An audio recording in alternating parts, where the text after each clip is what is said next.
If you want to see how I turned these into this, then stay tuned. First step is to cut enough pieces for the table size that you require. Give these pieces a quick sand down.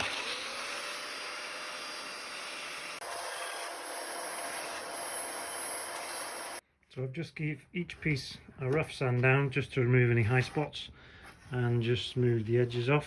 Put them into a evenly spaced to the size of the table that you require. So I've got them evenly spaced. Now I need to look for some edging pieces. I put side pieces, put some glue underneath it.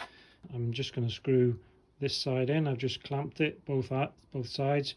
It's pallet wood, so it's not exactly straight and it bends and it bows a lot. I put 2 screws on either side as I've done it before, and the wood has warped, so with 2 screws hopefully that'll stop the wood from warping. I guess it wasn't necessarily required, but I put some spacers on both sides just to try and make sure it's squared up. What I've done is I put a couple of pieces of pallets just underneath the whole thing, because what I want to achieve is I want a gap here like this. Remember, this is the top, so this is where the laminate flooring will go. So I want a gap here so the laminate flooring will sit inside. So if I've put these pieces of pallet there, it's just raised it just enough, and I'll get the right distance that side, and I'll do all 4 sides the same.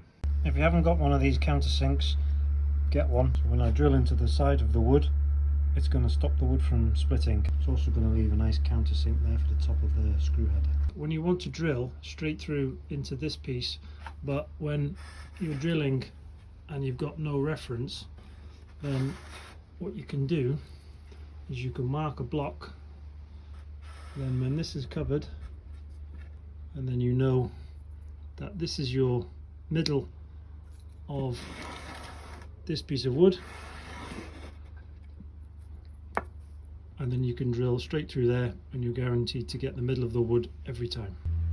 Now we've put this piece on and this piece, I just rounded off this with a piece of sandpaper, and all I've done is I've screwed the top there, and I've put a couple of screws along here just to hold it in. You can, if you want to, come this way and then screw into this piece, which you won't see the screws, but then it's an experimental table. The whole thing could take in water with the laminate flooring and it could be a disaster, so I'm not going to spend too much time on the aesthetics. So there's the table turned over. Now for the laminate flooring to go on. With the flooring, when I've put it together, to get the ends, because it's not quite 90 degrees, so I'll just mark this side,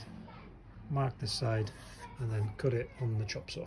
While I'm laying the laminate, I've just put some glue underneath it. Now I've put some weight on it. I've masked the sides. I'm going to use some wood filler. I think the colour is too dark, but that's what I've got, so I'm going to fill in the sides.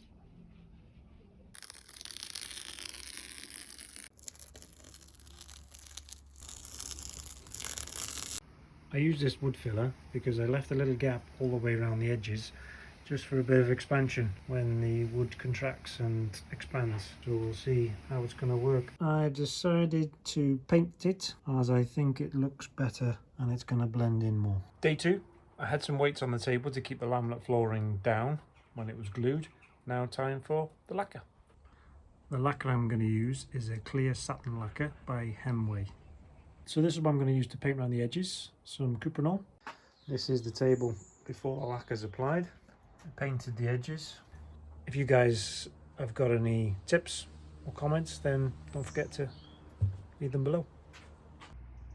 First coat completed.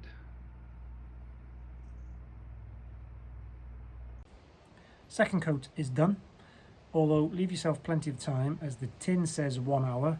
But I'm guessing they're not expecting it to be painted over laminate flooring, so this was about 3 hours before I could give it a second coat. Now the table's done, it's time to paint the... Now that's done, it's time to paint the patio. Now that's done, it's time to paint the pallet patio and the pallet furniture.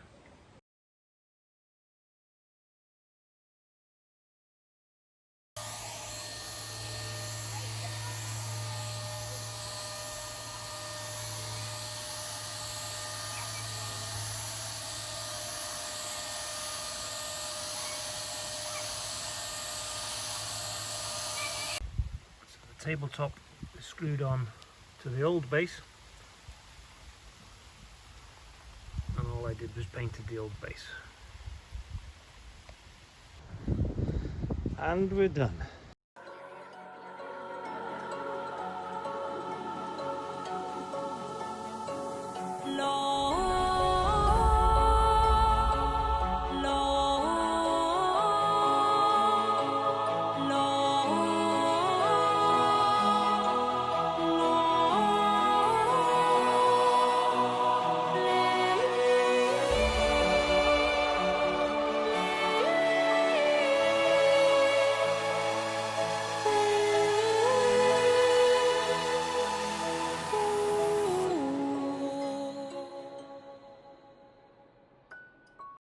Thanks for watching the video today. It's now pouring down with rain, so I'm going to give the table a good test. Also, if you want to check out how I made this cabin, then have a look in one of the links above. If you've seen anything in the video that you thought maybe I could have done better, then drop a note in the comments below. Also, don't forget to like and subscribe. Thanks for watching.